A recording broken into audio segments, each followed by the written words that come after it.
समस्त कठिनाइयों का समाधान भगवत गीता।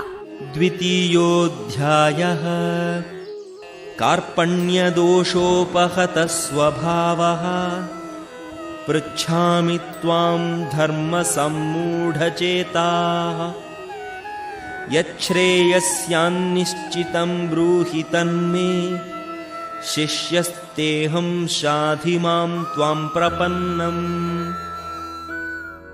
अब मैं अपनी कृपल दुर्बलता के कारण अपना कर्तव्य भूल गया हूँ और सारा धैर्य खो चुका हूँ। ऐसी अव्यवस्था में मैं आपसे पूछ रहा हूँ कि जो मेरे लिए श्रेयकर हो उसे निश्चित रूप से बताएं। अब मैं आपका शिष्य हूँ और आपका शरणागत हूँ, कृपया मुझे उपदेश दें।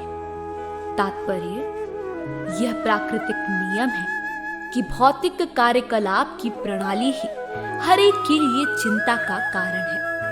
पग पग पर उलझन मिलती है, अतः प्रामाणिक गुरु के पास जाना आवश्यक है, जो जीवन के उद्देश्य को पूरा करने के लिए समुचित पथ निर्देश दे सके।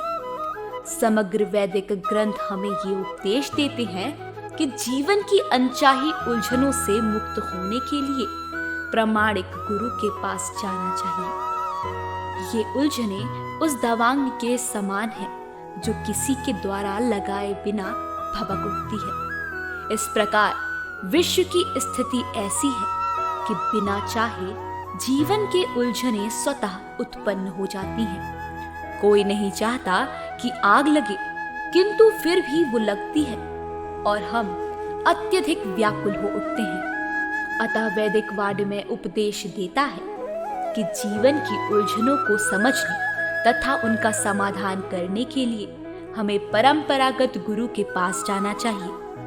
जिस व्यक्ति का प्रामाणिक गुरु होता है वो सब कुछ जानता है, अतः मनुष्य को भौतिक उलझनों में ना रहकर गुरु के पास जाना चाहिए।